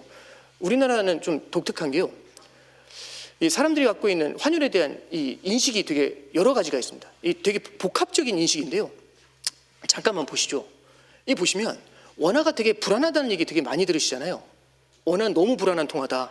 기축통화도 아니고 이런 얘기 많이 하죠. 잠깐만 보시죠. 기축통화 아는 건 맞는데 이게 2010년도 1월 1일부터 최근까지 환율 그려놓은 겁니다. 2010년도 1월 1일부터 시작해서 21년도 12월까지 보시면 이게 12년이죠. 12년 동안 환율이 어땠죠? 너무 크게 움직이나요? 아니면 1,200원 언더에서 계속 횡보를 하나요? 이런 걸 환율의 대안정기라고 합니다. 그러면 그렇게 잘라서 보여주지 말고 그 앞에는 어떻게 됐는데 혹시 기억하실지 모르겠는데 2007년 10월에 900원이었던 거 기억나세요? 원달러 환율이? 20년간 대안정기였습니다. 원화가 불안한가요? 그래서 마음속에 혹시 1,400원이면 환율이 높나요? 낮나요? 마음속에 인식상으로 되게 높죠. 1,300원도 높잖아요. 1,200원도 높죠. 우리 마음속에는 얼마가 자리 잡고 있냐면 1,160원 어떠세요? 마음이 좀 편안하지 않으세요? 그 익숙했던 아름다웠던 시절. 저 15년 동안의 평균이 1,170원입니다. 그래서 우리는요 환율이 1,200원만 넘어가도 엄청난 일이라고 생각을 하고 절로 내려올 거라는 기대가 되게 큽니다. 그래서 방금 전에 제가 여기서 1,444원 말씀드렸잖아요. 1,214원까지 꽂혔을 때 여기서 뭐라고 했을까요? 다시 올라간다라고 했을까요? 아니면 1,100원대 돌아온다. 어떤 쪽에서 정상화된다라는 얘기 많았을 것 같지 않으세요? 그럼 이때 어떻게 되죠? 더 내려올 것 같으니까 달러를 팔아야죠. 문제는 내가 팔면 오른다는 겁니다. 저게 문제죠. 그래서 우리나라 사람들이 마음속에는요 환율이 되게 불안하다는 생각이 있지만 의외로 역설적으로 1,170원이 안정적이다라는 생각하시는 분들이 꽤 많습니다. 이거 잠깐만 보시죠. 이게 뭐냐면 터키 리라화 대비해서 원화 가치입니다. 2010년부터 원화를 보시면 어떻게 되죠? 터키 리라화가요 800원에서부터 지금 40원까지 빠졌습니다. 리라가 센가요? 원화가 센가요? 이제 800원이나 줘야지 사던 리라를요 이제 40원이면 삽니다. 원화가 훨씬 세죠. 이게 브라질 헤알입니다. 이게 680원이었던 게 지금 270원 합니다. 원화가 센 것 같지 않으세요? 그럼 이제 어거지로 이상한 사례 갖고 와가지고 튀르키예랑 브라질이랑 비교를 하냐. 근데 잠깐 보시죠. 이게 일본입니다. 혹시 이거 기억하실지 모르겠는데 이게 아베노믹스 시작하기 직전인데요. 11년도 말에 1,600원 했습니다. 엔화가. 이때 일본 여행 가신 분들이 힘들었거든요. 오늘 최근에 엔화가 좀 많이 올랐어요. 942원합니다. 원화가 약한가요? 강한가요? 어디 집 이상한 통화들만 다 가져와서 그럴 수 있는데 이거 잠깐만 보시죠. 여기 보시면 이게 저도 그림 잘못 그렸는데 이게 좀 라인을 고쳤어야 되는데요. 이렇게 보시면 됩니다. 10년도 1월 1일을 100으로 둡니다. 환율이 이게 위로 올라간다는 얘기가 통화가 약해진다는 뜻이거든요. 달러 대비 약해진다는 뜻입니다. 얼마나 약해졌는지 볼게요. 제일 약한 통화가 뭘까요? 맨 위에 있는 겁니다. 엔화입니다. 그죠? 지금 원화가 어디 있냐면 원화가 요겁니다. 요거 보이세요? 요거 파란색 요선 요렇게 와 있습니다. 지금 주요국 통화 중에서 다른 통화하고 좀 비슷한 레벨 아닌가요? 적어도 2, 3년 전에는요. 압도적으로 원화가 절상돼 있는 통화 중에 하나입니다. 가장 안정적인 레벨이거든요. 이제 유로라든지 파운드하고 이제 붙었습니다. 느낌이 좀 어떠세요? 원화가 너무 불안한가요? 물론 최근에 올라가는 속도가 빠른 건 굉장히 불안 요인인 건 저도 팩트입니다. 근데 히스토리컬리 길게 보면 원화가 내내 불안했나요? 그러진 않지 않나요? 예. 그래서요. 우리 마음속에 뭐가 있냐면 되게 역설적인 게 원화가 가치가 안정돼 있던 그 아름답던 시절 있죠. 대한전기. 거기에 대한 기대 때문에 지금의 환율이 비정상적이고 내려올 가능성이 높아 이런 생각을 하는 사람들이 꽤 많다는 겁니다. 하나만 더 보여드리겠습니다. 이걸 보시죠. 이게 외환위기의 기억입니다. 외환위기 때요. 2,000원을 갔습니다. 그래서 사람들이 마음속에 뭐가 있냐면 1170원으로 돌아와야지라고 하면서 2,000원 가나? 이 사이를 갖다 되게 수시로 횡보를 해버립니다. 그래서 1300, 1400 정도 환율 있죠. 거기서 라운딩 넘버를 넘어갈 때마다 무슨 생각을 하냐면 외환위기 가나? 올라갈 때는 외환위기 가나? 이러다가 확 내려오죠. 그러면 옛날로 돌아오나? 이 생각을 합니다. 그럼 어떻게 되죠? 마음이? 들쭉날쭉할 것 같지 않으세요? 이게 원달러 환율의 상당한 변동성을 만들게 됩니다. 하나만 더 말씀드려보죠. 이게 트럼프 때입니다. 트럼프는 달러 강세입니까? 약세입니까? 이 질문 되게 많이 받거든요. 질문 하나 드려보겠습니다. 트럼프는 달러 강세일 것 같으세요? 약세일 것 같으세요? 약세, 강세 왔다 갔다 하죠. 저도 그 질문 많이 받는데 답을 저도 뭐라고 드리냐면 강세일 수도 있고 약세일 수도 있습니다. 이렇게 드립니다. 되게 싫어하십니다. 저 사람 누가 불렀냐. 예. 근데 이게 저희도 레퍼런스가 있어야지 말씀드리잖아요. 트럼프 1기 행정부 때가 레퍼런스입니다. 잠깐 보시죠. 이게 2016년도 11월 9일입니다. 이때 트럼프가 힐러리 이기고 당선되죠. 이때 트럼프 당선되니까 관세 때려가지고 다른 나라 괴롭힐 거라고 해서요.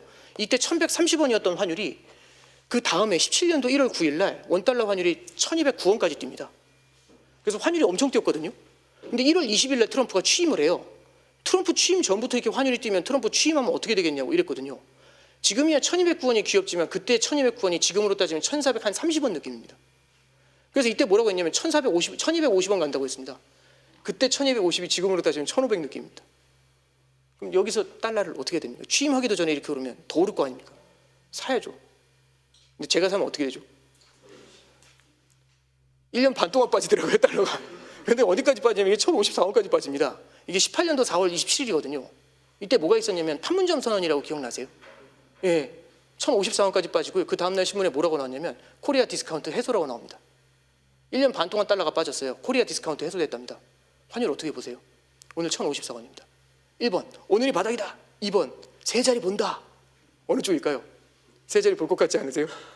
그럼 오늘 1054원에 팔아야 되지 않겠습니까? 제가 팔면 어떻게 될 것 같으세요? 이게 1차, 2차, 3차 미중 관세 전쟁입니다. 그리고 저기 꼭대기 보이세요? 저 천탑이 코로나 때입니다. 1298원 갔습니다.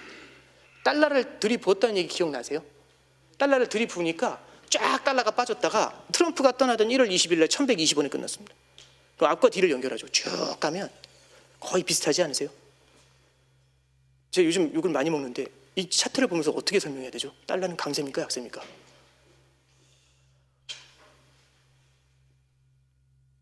답이 없습니다.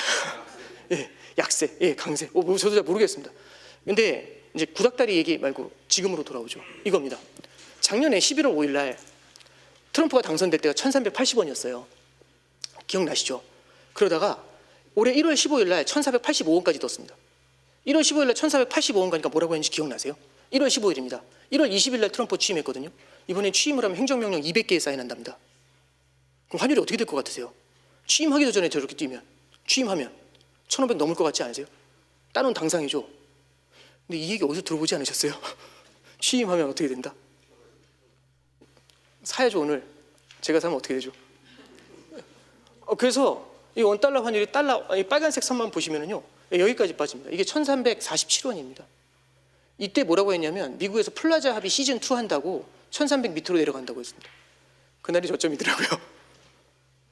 이게 말씀드리고 싶으면요, 우리나라 사람들이 갖고 있는 달러에 대한 인식 있죠. 그리고 옛날보다 훨씬 많은 사람들이 플레이에 들어와 있다는 것 있죠. 세 번째는요, 트럼프 행정부가 만들어낸 특유의 달러의 변동성이 있습니다. 이 양반들은요, 무역 적자를 줄이기 위해서 달러 약세를 원하는데요, 달러가 너무 약해지면 달러 패권을 흔들어 버립니다. 달러 패권을 흔들면 영린을 건드리거든요. 이런 거 나옵니다. 뭐냐면 이 잠깐 보시면 라가르드 총재가요, 이때 6월달에 달마다 그래요. 달러 지배적 역할 더는 확실하지 않다. 유로화 미국 달러 대체 가능. 미국 정책 신뢰 상실, 이런 얘기하면 안 되거든요. 그러면 한 번씩 목리를 부릴 때가 있습니다. 예, 그러면 달러가 약하지 않다는 건 보여줘야 되지 않을까요? 예, 그럼 양방향으로 흔듭니다. 이런 것들이 단기적으로는요, 달러와의 변동성을 되게 높이게 됩니다. 그래서 말씀드리고 싶은 건요, 트럼프 들어와 있을 때는 달러 전망하는 거 무의미합니다. 오히려 그래서 저는 좀 드리고 싶은 말씀이 이런 겁니다. 이제 빨리 정리를 해야 될 것 같아서요. 말씀드리고 싶은 건 원달러 환율의 장기 차트입니다. 아까 말씀드렸는데요, 2000년도부터 시작을 해가지고 2022년도까지 원달러 환율이 대안정기라는 말씀드렸죠. 이 기간 동안에 우리나라가 무역 흑자가 엄청났습니다. 그래서 원달러 환율의 무역 흑자가 엄청나가지고요, 달러가 해외에서 많이 들어오는 거죠. 무역 계정을 통해서. 그럼 환율이 어떻게 될까요? 눌림이 되게 강할 겁니다. 혹시 기억나실지 모르겠는데 2007년도 10월에 어느 날 원달러 환율이 900원을 뚫고 899원이 됩니다. 이때 뭐가 나왔냐면 해외로 달러를 퍼내야 되잖아요. 달러가 너무 약하니까. 그래서 해외 펀드에 대해서 비과세를 줬던 적이 있습니다. 이거 기억하시는 분 계실 겁니다. 이제 이렇게 됐었거든요. 근데 잠깐만 보시면요, 이 다음 차트를 보시면 복잡한 차트보다는 좀 가장 굵게 나와 있어서 이게 예뻐서 가져왔는데, 빨간색 선이 대중무역 수지고요, 2008년부터 그린 겁니다. 이게 2022년도에는 12억 달러 흑자고요, 2023년도에 180억 달러 적자입니다. 잠깐만 보세요. 2023년도에 뉴스가 뭐냐면 한국이요, 31년 만에 대중무역 적자가 났답니다. 뉴스 아닌가요? 24년도도 적자고 25년도 적자입니다. 질문 하나 드리고 있습니다. 대중무역 적자는 옛날로 돌아갈 수 있을까요? 아니면 저게 추세가 될까요? 이게 제조업 하시는 대표님들하고 만나보면 이거 올라간다고 얘기하시는 분은 아직 한 명도 못 만난 것 같습니다. 근데 반대로 보시면 파란색 선 보이세요? 저게 대미 무역 흑자죠. 쫙 올라오는 거 보이세요? 저게 대미 투자 확대하면서 나타났던 현상 중에 하나입니다. 근데 대미 무역 흑자가 엄청 늘었죠. 이게 그래서 세계 8위입니다. 대미 무역 흑자가. 근데 트럼프가 들어온 겁니다. 트럼프는 자기 나라 국가한테 흑자 내는 나라 좋아하나요? 싫어하나요? 저는 대통령이 그런 얘기하는 거 처음 들어봤습니다. 더티 15이라는 표현 기억나세요? 4월 달에. 더티한 나라 15개 있다고. 전 가지 현상 처음 봤습니다. 네. 그러면 저게 계속 늘어날 것 같으세요? 아니면 저거 계속 줄이라고 할 것 같으세요? 압박을. 일본한테는 대미 무역 흑자 제로로 만들려고 압박했었잖아요. 그럼 무역 흑자가 G2한테 앞으로 늘어날 것 같습니까? 아니면 좀. 그리고 우리나라 이제 노령화 사회면 제조업 생산성이 떨어지지 않습니까? 그러면 무역 흑자가 어떻게 될 것 같으세요? 좀 줄어들 것 같지 않으세요? 근데 혹시 사람들이 해외 투자 눈 떴다는 얘기 기억나세요? 서학개미는 가게가 해외 투자하는 거죠? 기업들이 혹시 해외 투자 하나요? 정부가 이번에 2천억 달러는 마도 잡고 가야 되는 거 아닌가요? 그러면 제가 중학교 경제교과서에서 뭐라고 배웠냐면 가계, 기업, 정부가 경제의 3주체랍니다. 경제의 3주체가 다 해외 투자하죠. 그럼 무역 흑자를 통해서 들어오는 달러가 줄어드는데 해외 투자로 나가는 달러가 많아지면 어떻게 될까요? 장기적으로 환율이, 꼬다리가 누르는 힘이 약해지면 국내 잉여 달러가 줄어드니까 꼬다리가 들리지 않을까요? 예. 그럼 이제 여기서 나오는 말씀이 환율이 저렇게 올라가면 나라 망하는 거 아니냐, 이런 생각하실 수 있어요. 근데 이게 제가 요 말씀을 좀 드려보고 싶습니다. 이게 뭐냐면요, 해외 투자로 나가는 거하고요, 자본 유출로 나가는 건 다릅니다. 자본 유출은요, 집 나간 겁니다. 해외 투자는 해외에 나갔는데 거기 미국의 생산성에다가 빨대를 꽂아가지고 금융이라는 계정을 통해 가지고 이자하고 배당을 받는 구조잖아요. 이 둘은 좀 엄연히 다릅니다. 두 번째는요, 달러가 옛날보다 훨씬 강해졌습니다. 그래서 애가 수학 50점 받아오면 혼내야 되잖아요. 근데 아빠 때는 수학 평균이 90점이었는데 애 때는 수학 평균이 30점이랍니다. 50점이 잘한 건가요? 못한 건가요? 잘한 거 아닌가요? 예, 1,400원이면 높은 건가요? 낮은 건가요? 다른 나라는 어때? 물어보셔야 되지 않을까요? 네 친구는 몇 점이니? 물어보셔야 되지 않아요? 물어보니까 친구 중에 일본이라는 애가 있답니다. 걔는 940원이래요. 원화보다 반토막이랍니다. 그래서 지금은 글로벌 달러 전체가 셉니다. 수능이 불수능이면 평균 점수가 내려가야 됩니까? 올라가야 됩니까? 내려가야 되겠죠. 참고로 오늘 환율이 1160원이잖아요. 엔화가 한 700원 밑에 있을 것 같은데요. 일본은 관세율이 15고 우리는 아직 25지 않습니까? 거기에 엔화가 700원이면 우리 수출이 어떻게 될 것 같으세요? 환율은 안정돼야 됩니까? 안정돼야죠. 안정은 맞는데 레벨 때는 계속 바뀌지 않나 그런 생각은 좀 해보게 됩니다. 그래서 저는 좀 중장기적으로는 원달러 환율이 완만하게 올라가는 쪽을 좀 무게를 둬야 되지 않나 그런 생각을 하고요. 근데 인식은 조금 바꿔야 될 것 같습니다. 해외 투자가 좀 늘어나게 될 것 같고요. 이청용 총재가 작년도 4월 달에 했었던 거 이것만 읽어드리고 끝내겠습니다. 잠깐 보시면 97년에는요. 우리나라가 대외 순채권국 채무국이었습니다. 채무가 많을 때는요. 환율이 뛰면 어떻게 되죠? 앉은 자리에서 달러 부채가 늘어나게 되죠. 이러면 우리가 디폴트 위기가 생기게 됩니다. 부채가 늘어나니까요. 그런데 지금 뭐라고 하냐면 지금은 우리가 대외 순채권국입니다. 1조 달러 채권이 있습니다. 실제로는 환율 하락이 대차 대조표를 유리하게 만드는 효과가 있다. 이렇게 얘기합니다. 그러니까 우리가 달러 채권, 달러 자산이 많으면 환율이 뛰면 어떻게 되죠? 좋아지는 거 아닌가요? 부채가 많잖아. 대외 순자산이 1조 달러가 넘습니다. 밑에 보시면 예전에는 환율이 이렇게 올라가면 부채를 갚아야 해서 신용 리스크도 있었다. 근데 지금은요. 미국 주식에 투자하신 분들은 환율이 이제 원화가 절하가 돼서 점심도 또 좋은 것을 드시는 분도 계실 것 이렇게 얘기합니다. 하나 말씀드리고 싶은 건 대외 순채무국일 때하고 대외 순채권국일 때하고는 조금 다릅니다. 그럼 이제 이렇게 얘기하면 욕 엄청 먹죠. 내 주변에 달러 있는 사람 못 봤다고. 질문 드려보겠습니다. 100명의 사람이 있다고 하면 우리나라 사람들 100명 중에서 달러 있는 사람이 몇 명 있을 것 같으세요? 5명 있지 않을까요? 주변에 보시면 달러 있다, 달러 넘친다고 하시는 분 없죠? 한 5명 정도 갖고 있겠죠, 조용히. 그분들이 많이 갖고 있겠죠. 그럼 환율이 뛰면 이분들의 대차 대조표가 개선이 되지 않습니까? 그럼 양극화가 벌어지나요? 그럼 다시 처음으로 돌아오네요. K입니다. 제가 준비한 거 여기까지입니다. 감사합니다.